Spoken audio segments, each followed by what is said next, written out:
I'm heading south down the eastern coast of Lake Superior on the Kings Highway. My next destination is White River, where I'll pick up some breakfast at a local diner.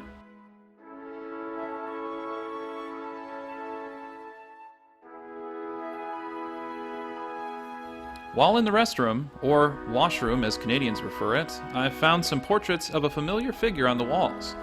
I'd be surprised if you don't know who it is. It's Winnie the Pooh, the cheery, portly, honey-loving main character from the beloved fictional books and cartoons. As it turns out, White River has a direct connection to the lovable Pooh Bear. White River is the hometown of the original Winnie the Pooh.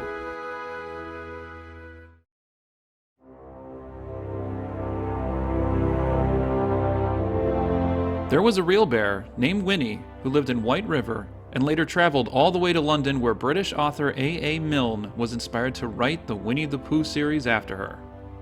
It all began in the 1920s when author A.A. Milne got the idea of Winnie the Pooh by visiting the London Zoo.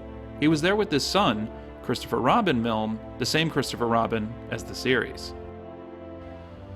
The London Zoo had a North American black bear who was playful and gentle with humans. The bear's name was Winnie. Christopher Robin fell in love with the bear and renamed his stuffed bear Winnie the Pooh.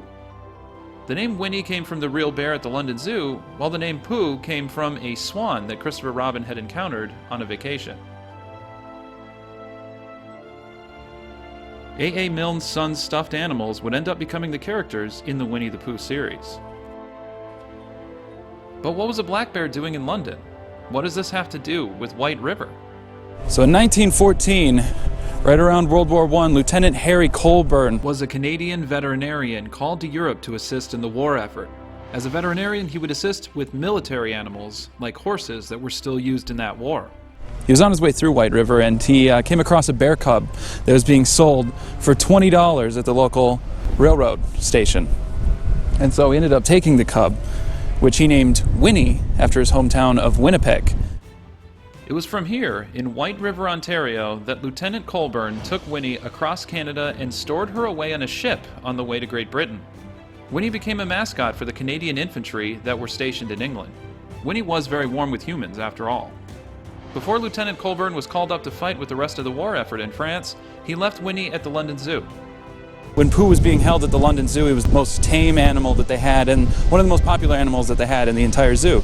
Around a decade later, after World War I, Winnie would meet A.A. Milne and his son to become the inspiration for the Winnie the Pooh series. Their son, Christopher Robin, was one of the bear's favorite people. He would spoon-feed the bear honey. So what happened with Lieutenant Colburn? He served 3 years in France before returning to his hometown of Winnipeg, Canada, of which Winnie the real bear is named, and today you can find a statue dedicated to Winnie and Colburn at the Assiniboine Park Zoo in Winnipeg, even if the real Winnie had never been there before. Winnie the Pooh is a black bear, and probably related to thousands of black bear in this area. But I figured I'd make a little pit stop here because it's a very interesting thing to know that, Winnie the Pooh isn't just some story that was written, off of nothing. It was based off of a real bear at a real place. And Winnie, I guess, stands for Winnipeg. I didn't know that either. So, pretty cool little find here. But yep, I think it's time to move on.